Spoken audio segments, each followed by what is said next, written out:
Queridos todos, bienvenidos a la sexta clase, al sexto shiur del ciclo Torá para vivir con ella. En la clase pasada empezamos a estudiar los Shlosha Asar Ikarim, los 13 fundamentos de fe, tal como los clasifica el Rambam Maimónides, y que Hazal, nuestros sabios, nos indican que es buena cosa que los leamos, que los recordemos cada día, para que a través de volver sobre ellos una y otra vez, reforcemos nuestra fe, reforcemos nuestras bases y tengamos desde ahí donde pararnos para vivir de acuerdo a la Torá y adquirir el nivel de felicidad y de libertad máximo al que se puede arribar en la vida cuando uno está asociado a la verdad. Estudiamos la semana pasada en este shiur quinto del ciclo Torá para vivir con ella, hoy estamos en el sexto, el primero de los fundamentos de fe, que dice: Anima amin be'emunah shlema, yo creo con fe completa, she'aborei tbarach shemo, que el Creador, bendito sea su nombre, y bendecimos su nombre, que es lo máximo que podemos bendecir, es el manhig, es quien dirige, y el que crea a todas las criaturas, a todo lo creado. Estudiábamos luego del primer principio de fe, el segundo, que dice así: Anima amin be'emunah shlema, yo creo con fe plena, she'aborei tbarach shemo, que el Creador, bendito sea su nombre, hu yahid. Decíamos que la palabra yahid es usualmente traducida al español como único, pero que es mucho más que único en realidad, porque sale de la raíz de yahad. Yahad es algo que está junto. O sea que no solamente es único, sino que es uno entero en sí mismo y no hay nada fuera de él. Y no hay ninguna otra cosa diferenciable de él reinando sobre la realidad. Ve'i yahidut kamohu beshum panim. Y no hay singularidad como la de él, no hay otra cosa que sea tan uno y tan único como Hashem Yitbaraj. Behu levado Elokeinu, y él solo es nuestro Elohim. Y explicábamos también la semana pasada que de todos los nombres que le damos a Kadosh Baruj Hu, cada uno de ellos corresponde a una manifestación distinta de Hashem. Y Elohim es el nombre que se corresponde con lo que percibimos como naturaleza. O sea, estamos diciendo aquí que solamente Hashem Yitbaraj y solamente la voluntad de Hashem es lo que ante nuestros ojos se manifiesta como naturaleza, como esa cantidad de reglas que nos parecen a nosotros independientes de toda voluntad ajena y que en realidad son exclusivamente la voluntad de Hashem.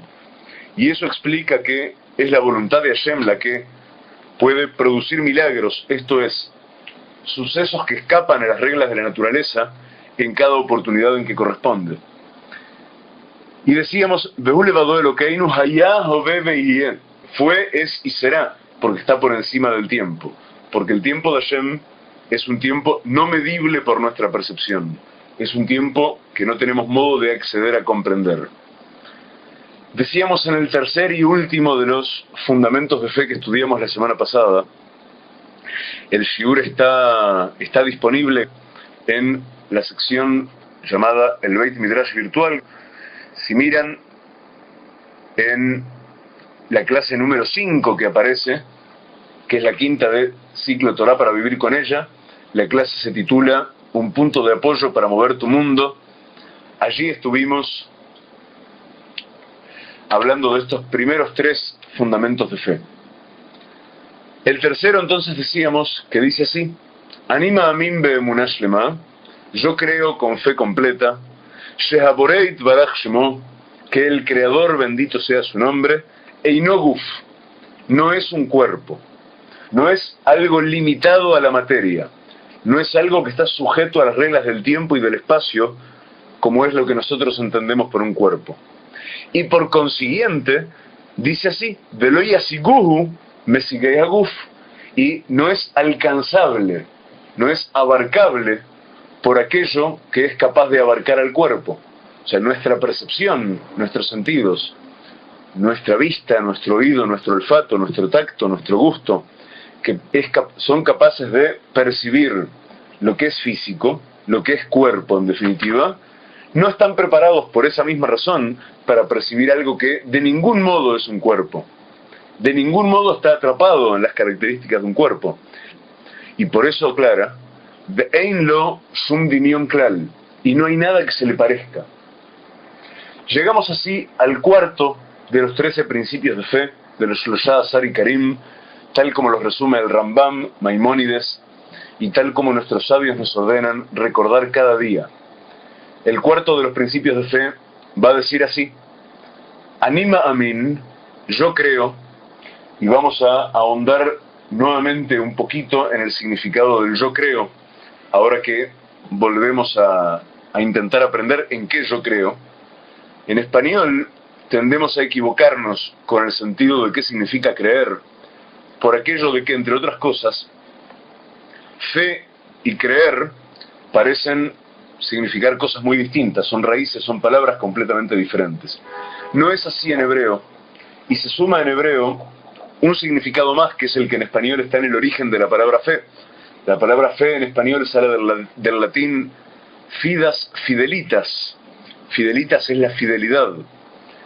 Nosotros decimos en hebreo la palabra neemán, es fiel, y lo utilizamos para mencionar una de las características de Akadosh Baruj Hu.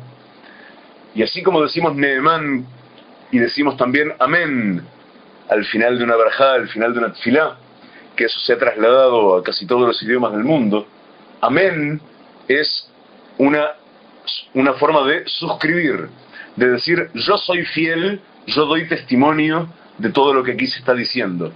Neemán es fiel, y ambas salen de la misma raíz que anima amin, que yo creo, que yo tengo fe y que yo soy fiel a ello y que yo asiento.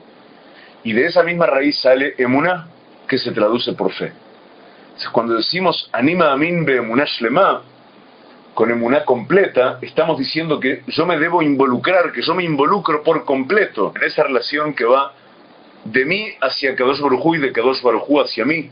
Una relación de fidelidad, una relación de pertenencia, una relación de íntimo apego a Kadosh Baruj Hu, a la fe que me une a él, a las leyes de la Torá y a todo lo bueno que recibo cada día. Continúa diciendo este cuarto de los fundamentos de fe, que el Creador, bendito sea su nombre, Hu Rishon, él es primero, Vehu Aharón, y él es último. Vale la pena hilar fino. Hay muchísimos conceptos en la Shona Kodesh, en la lengua sagrada de la Torá, que son por completo intraducibles a ningún otro idioma, y especialmente son intraducibles a las lenguas latinas que hablamos nosotros. Vamos a ahondar un instante en qué quiere decir Rishon, que hemos traducido por primero, y en qué quiere decir Aharón, que hemos traducido por último. Rishon sale de la palabra Rosh, que quiere decir cabeza. Cuando decimos Rishon, no hacemos alusión solamente a algo que está primero en una sucesión de cosas. Digamos, tenemos una cantidad de elementos sucesivos que vienen uno tras otro, y hay uno primero y uno último. Pero dicho de ese modo, no hay una diferencia obligatoria entre el primero y el último. La serie puede ser, por ejemplo, de corderos que yo imagino con los ojos cerrados intentando dormirme por la noche. Y el primero, el segundo, el tercero, el cuarto, el número 1543 y el último de ellos, sea el número que sea, son todos idénticos. Y si yo digo que uno es primero y otro es último, en realidad siguen siendo indistinguibles.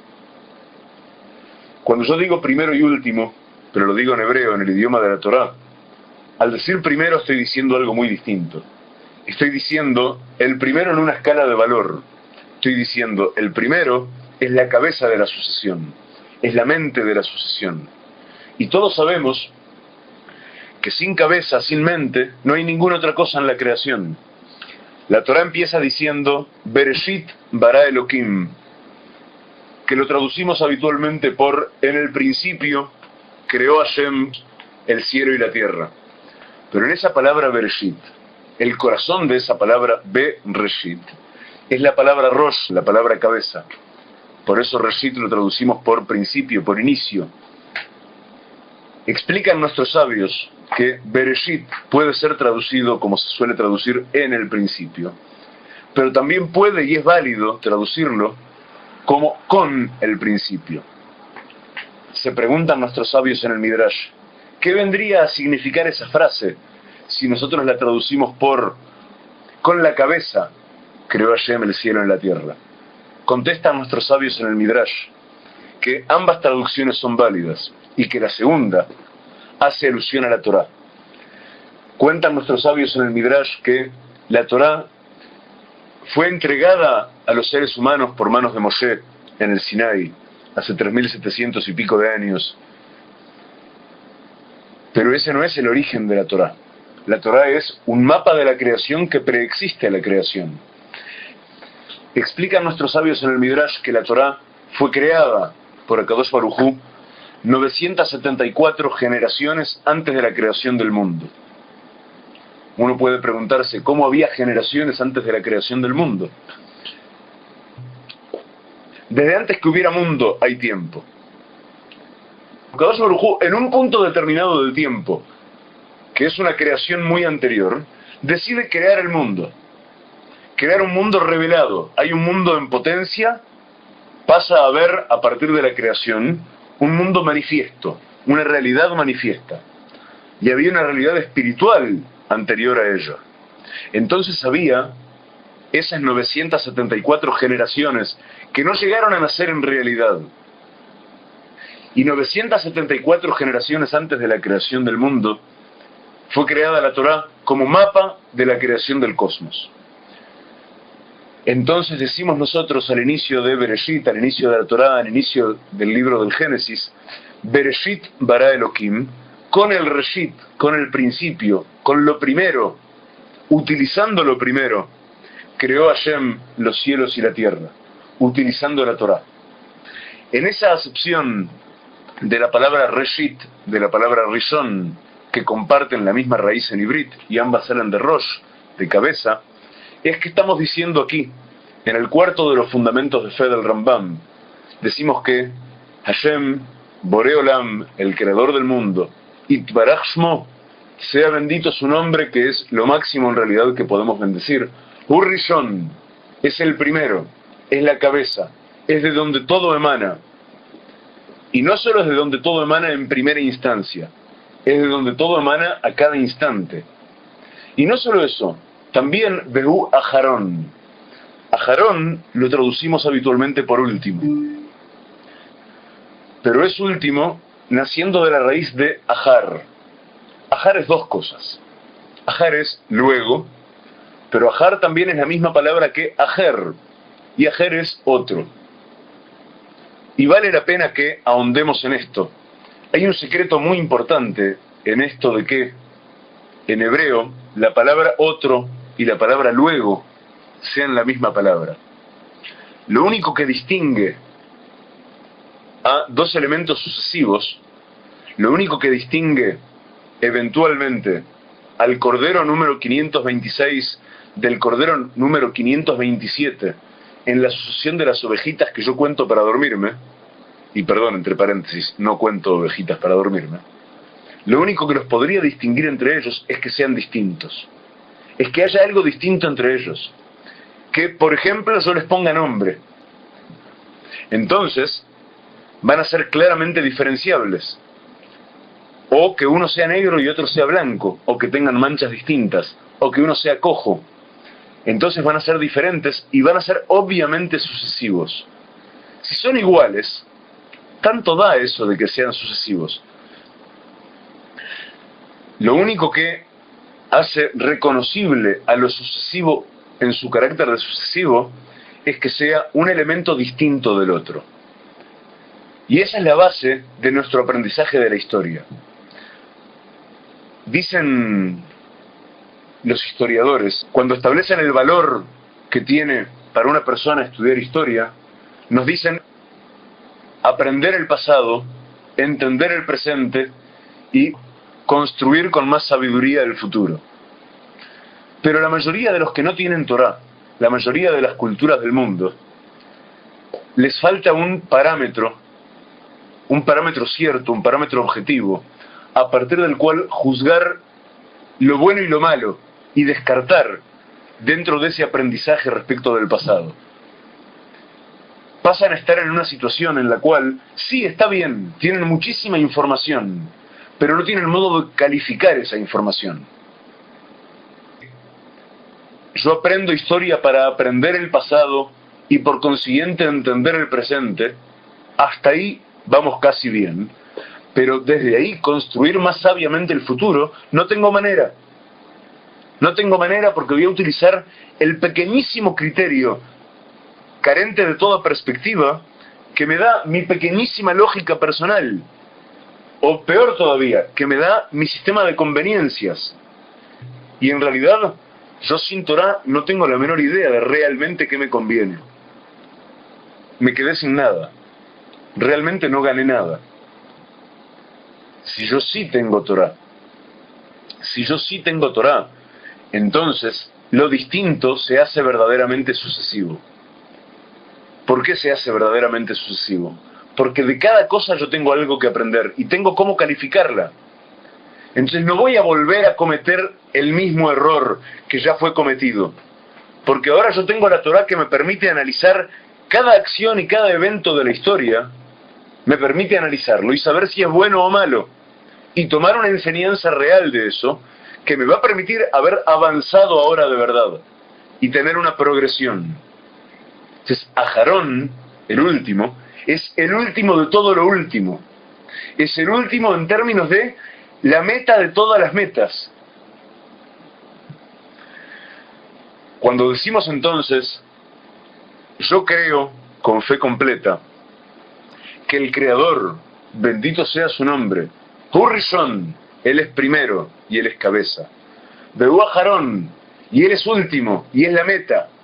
Estoy trazando el círculo de toda la creación. El círculo de toda la creación, el mapa de toda la creación, que me va a indicar de aquí para siempre dónde está la verdad y cuál es la sintonía de la verdad, y dónde está el bien y cuál es la sintonía del bien. Y que cuanto más fino yo aprenda a hilar, y más aprenda, y más entienda de cómo es el funcionamiento de la verdad en este mundo y en esta vida, mejor me va a permitir arribar a un nivel de libertad y de felicidad que es imposible imaginar en cualquier otro modo. Absolutamente imposible imaginar en cualquier otro modo. Pasamos entonces al quinto de nuestros postulados de fe. El quinto de los postulados de fe dice así: Anima amin be'emunah shlema. Yo creo con fe completa. Shehaboré, que el Creador, Itbaraj Shmo, bendito sea su nombre, Lo levadó ra'ui leitpalel. Solamente a él tiene sentido elevar plegaria, rezar. Y ahora vamos a ahondar en qué significa eso. Vein lezulató ra'ui leitpalel. No hay ninguna otra entidad que no sea Kadosh Baruj Hu a la que tenga sentido elevar nuestra plegaria. Para empezar a aproximarnos a entender de qué hablamos aquí, se torna imprescindible preguntarnos qué quiere decir rezar, qué quiere decir hacer tefilá, qué significa elevar una plegaria. En este punto, antes de que entremos en esa pregunta, ¿alguien de ustedes quiere consultar algo, preguntar algo, agregar algo?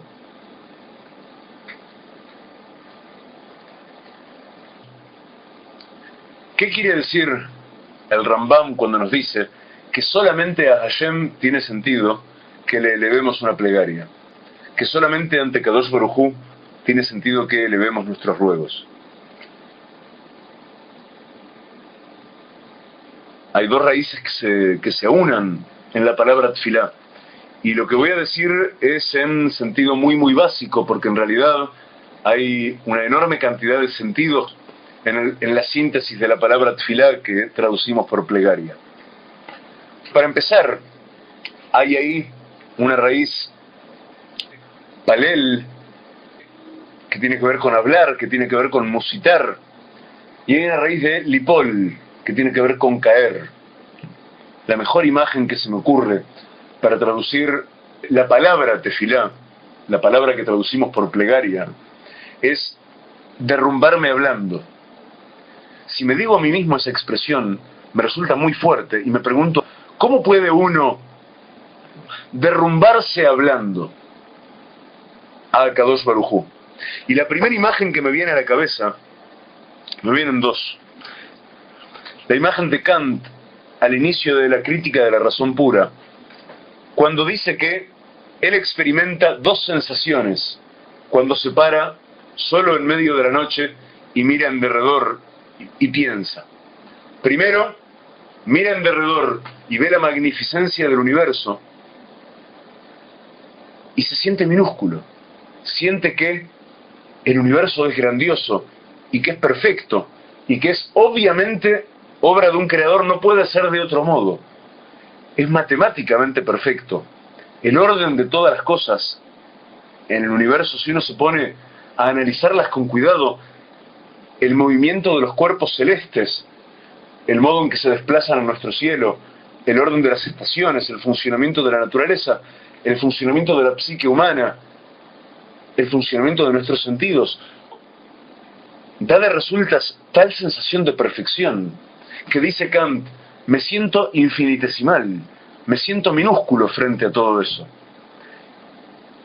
Del otro lado, cuando de pronto pienso en cómo viven la mayor parte de mis congéneres, la mayor parte de los hombres, sumidos en el ruido y en el vértigo y en la banalidad, y pienso en mi sentido moral, pienso en mi inquietud por lo trascendente, en mi búsqueda de la verdad, entonces me siento grandioso. Esa paradoja entre ambas sensaciones, la única resolución que tiene posible está en la Torá. Yo me encuentro frente a la Torá. Me encuentro frente a la prueba magnífica que me da la Torá en cada instante, en cada frase que estudio en la Torá, en cada elemento nuevo que aprendo, la sensación de una perfección que escapa a todo límite, que escapa a toda expectativa, que escapa a toda perspectiva. Y esto es probable desde cualquier punto de vista que quieran. Esto es probable si encaramos los conocimientos químicos en la Torá. Y es comprobable si encaramos las profecías de la Torá en cuanto a la historia que hoy día ya conocemos. Y es demostrable si encaramos la Torá de un punto de vista matemático. Y es probable en todos y cada uno de los elementos, en todas y cada una de las fases, en todas y cada una de las caras que queramos ponernos por delante como prueba para entender frente a qué estamos situados cuando nos encontramos gloriosamente, maravillosamente, dulcemente frente a la Torá. Y la Torá nos remite forzosamente al Creador. Y eso nos remite forzosamente a la sensación de un privilegio increíble. De un privilegio increíble por haber recibido frente a nosotros la oportunidad de aprender la verdad que está concentrada en la Torá. De aprender un mapa del universo, un mapa de la vida, un mapa de la existencia, un mapa de la creación, que no hay con qué darle, para decirlo en español. Entonces, cuando yo me encuentro con todo lo que Akadosh Baruj Hu, con todo lo que Hashem me indica dentro de la Torá, y con el universo infinito de secretos que se me revelan allí dentro, y que se demuestran a cada paso que camino, entonces lo único que una persona puede hacer cuando se le hace toda esa luz de pronto frente a los ojos es caer de rodillas y hablar, y volcarse frente al Creador. Eso es el sentido primario, más profundo de todos, de la tefilá, de la plegaria. Desde allí empezamos a escalar hacia la superficie. Pero desde allí recién, desde la sensación de sobrecogimiento, de saber que yo me paro en este instante frente al trono del Rey de Reyes, frente a la manifestación más absoluta y completa de la verdad. No hay más verdad que eso. Allí está toda la verdad. Y de allí, de ese trono frente al que yo estoy parado en este momento, se desprende todo. Todo lo que ha sucedido, todo lo que sucede y todo lo que vaya a suceder. Desde ese trono se dará la orden de que mis deseos se cumplan o de que no se cumplan. Experimente placer o experimente dolor. Me sienta liviano o me sienta pesado. Sienta que me hundo o sienta que vuelo. Todo nace desde allí. Y yo cuando me acerco a hacer tefilá, cuando me preparo a elevar mi plegaria, estoy frente a ese trono. Y frente a ese trono me vuelco. nos dice este quinto de los 13 postulados de fe del Rambam. Anima amin be'emunah shlema. Yo creo con fe completa. Shehaboré itbarach shmo. Que el Creador, bendito sea su nombre, lo levadó ra'ui lehitpalel. A él y solo a él tiene sentido elevar la plegaria, tiene sentido rezar. Solamente frente a él tiene sentido derrumbarme frente a él y hablar desde lo más hondo de mí, volcarme frente a él. Y obviamente, ve'ein lezulato ra'ui lehitpalel. Y a nadie que no sea él, frente a nadie que no sea él, tiene sentido hacerlo. Y se me hace imprescindible agregar, y a Kadosh Baruj Hu no es que está permitido o que tiene sentido hacer tefilá, es imprescindible. Y cuando nos pongamos a estudiar Torah en serio vamos a descubrir que además de imprescindible es obligatorio. Pero la verdad es que si yo logro sentir dentro de mí todo lo que dijimos en los últimos minutos, se me va a tornar imprescindible por completo hacer tefilá, elevar mi plegaria al Creador del universo. Porque no hay ningún otro medio real de arribar a absolutamente nada que no sea a través de la gracia de Hashem. Entonces, una vez que me es imprescindible, caramba, ni siquiera necesito que sea obligatorio. Si nos dedicamos primero a aprender, a adquirir el conocimiento, lo que tenemos ante nosotros es la ley de todas las leyes, que se demuestra a sí misma, en cada paso, y eso es la Torá. Si uno aprende a estudiar Torá, y uno aprende a extraer conclusiones de la Torá, y uno aprende a leer realmente lo que hay dentro del texto de la Torá, entonces no hay modo alguno en que yo no aprenda a sentir inmediatamente. Y cuando aprendo a sentir, aprendo a maravillarme. Y cuando aprendo a maravillarme, me inclino presa de la luminosidad, presa del agradecimiento, y también de algún modo, ¿cómo no?, presa del temor, de ese temor que uno siente cuando sabe que está frente al trono del que todas las decisiones emanan. Y ahí, ¿dónde sino ahí?, elevo mi plegaria. Quería agregar que ese nivel que acabamos de decir de la tefilá está en el corazón de la tefilá. Porque es a través de la tefilá que la Torá nos enseña y nuestros sabios nos enseñan a manejar los elementos fundamentales de nuestra vida. Utilicemos la siguiente figura. Estamos en la vida caminando por un laberinto. El laberinto está fundamentalmente a oscuras y uno no tiene ningún mapa del laberinto. Y uno camina y lógicamente se da la cabeza contra una tras otra pared y nunca sabe realmente en qué parte del laberinto está. Uno no sabe si está cerca de la salida o si está a punto de atraparlo el minotauro. No hay modo de saberlo.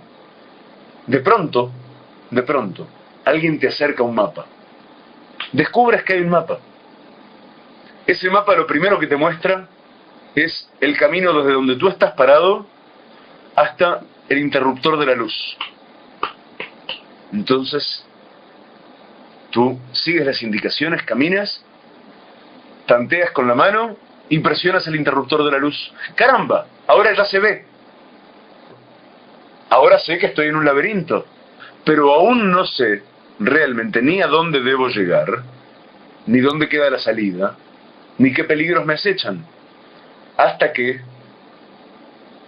me descanso de la maravilla por un instante, y la maravilla es ese instante. Se hizo la luz, y yo agradezco, me dieron un mapa en la mano, llegué al interruptor de luz, tengo luz ahora, yo agradezco, Dios mío, Hashem Elokai, creador del universo, Ribono Shel Olam, gracias, ahora tengo luz, ahora veo, ahora no voy completamente a ciegas.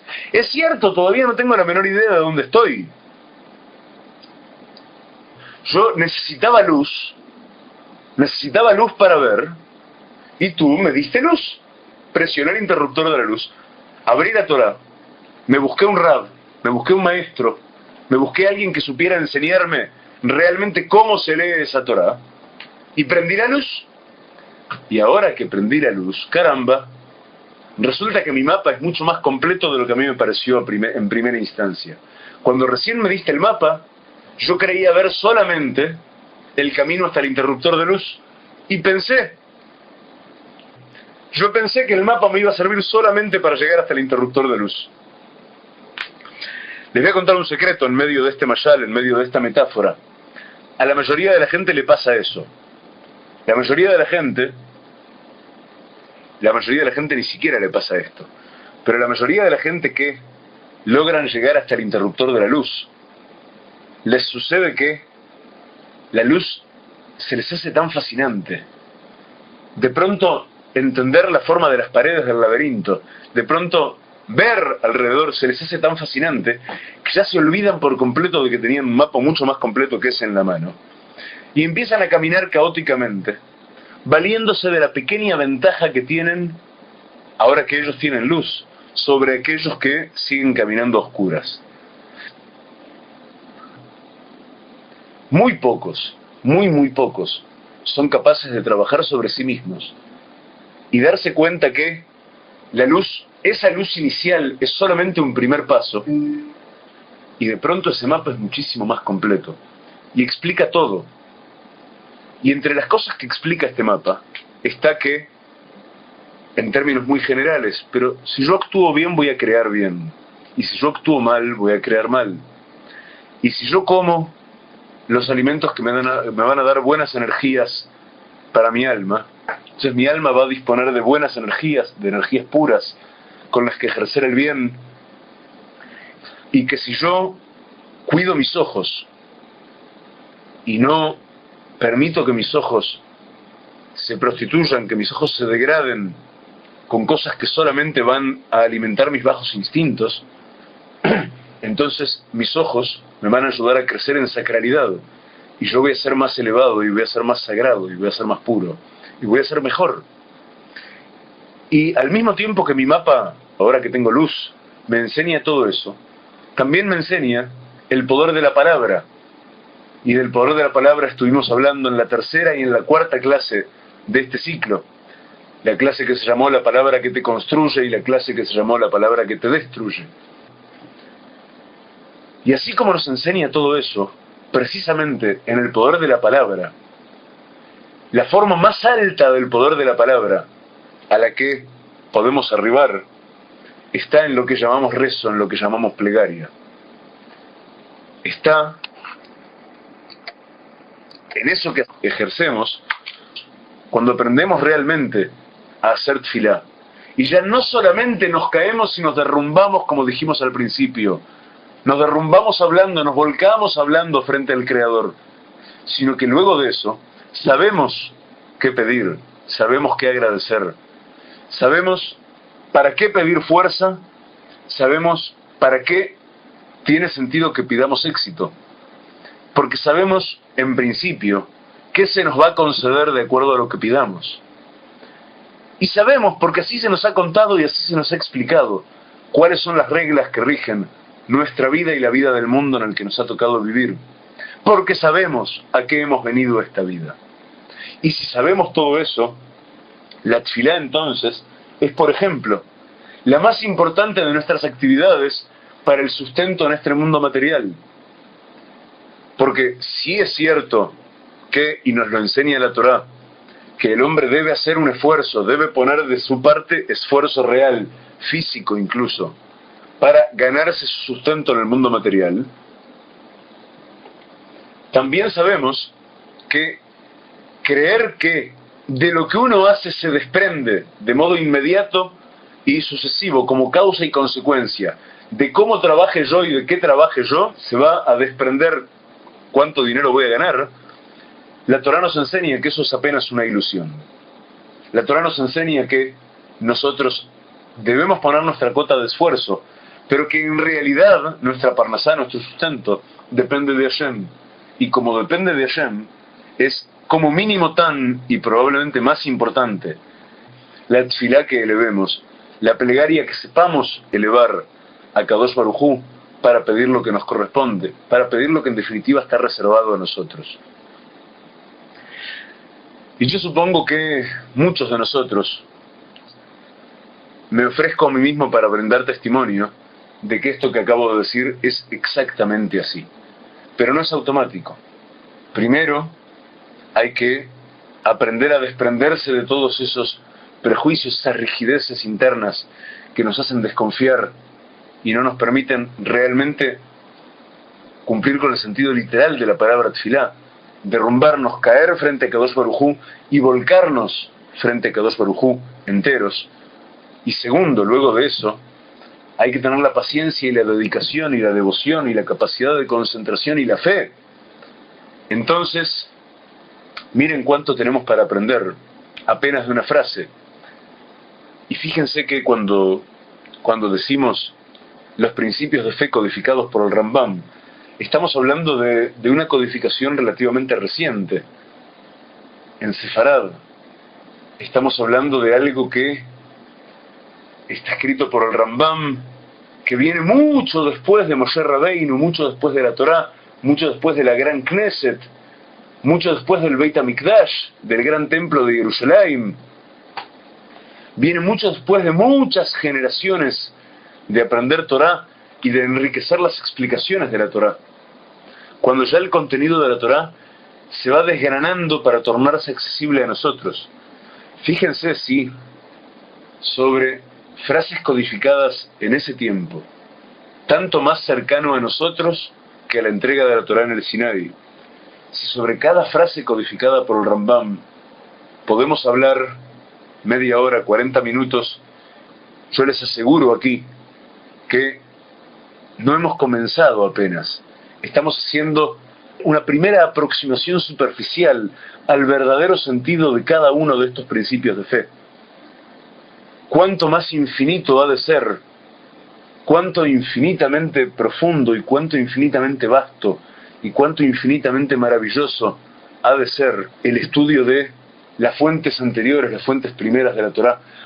Uno se para frente a los compendios de sabiduría que se nos ofrecen, y a partir de estos compendios de sabiduría que se nos ofrecen, en los que todo se cumple, en cada comentario de nuestros sabios en la Gemara, en el Talmud, en cada uno de ellos, en cada sentencia de estas que nos está dando el Rambam aquí, todo cierra a la perfección. Cuanto más aprendamos a profundizar, mejor cierra. Y a la postre, en lo que hace a la tefilá, en lo que hace a la plegaria, uno aprende, tras un largo camino que sigue infinitamente y que no tiene límite, al menos no tiene límite al que haya arribado nadie en nuestro tiempo. Y uno no puede abstenerse de estudiar Torah cada día.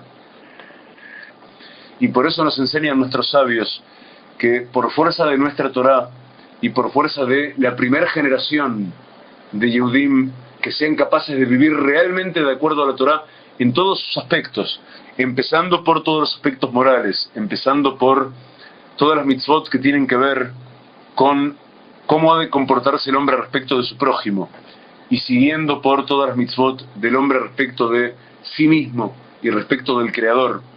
En definitiva, la primera generación de hombres que logremos aproximarnos, quiera Hashem darnos ese mérito, a vivir de acuerdo a la Torá, a vivir de acuerdo a ese mapa del laberinto del que hacíamos mención recién.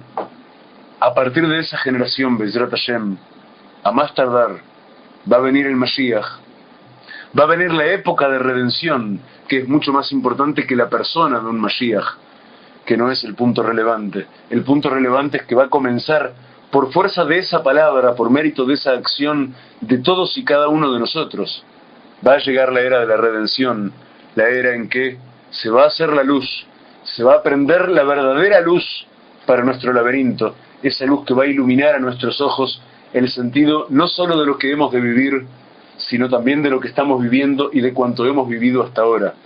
Y vamos a poder comprender por qué el sufrimiento y por qué lo más doloroso de todo, que es la ignorancia, es no haber sabido antes lo que sabemos ahora, es no haber sabido hoy lo que Dios quiera que sepamos mañana. Es estar cargando el peso de la ignorancia con la que llegamos a esta vida, porque de lo contrario, claro, si supiéramos todo esto y todo lo que nos falta saber desde un inicio, ¿quién no sería bueno y quién no sería justo?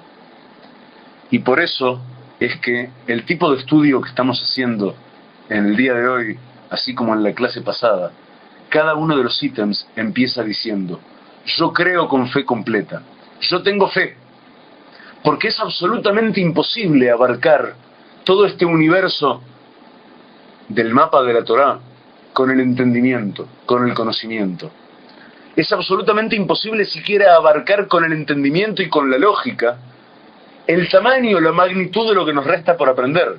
Ya no el material en sí mismo, la magnitud, el tamaño, el volumen de lo que nos resta por aprender. Es imposible abarcarlo con la lógica.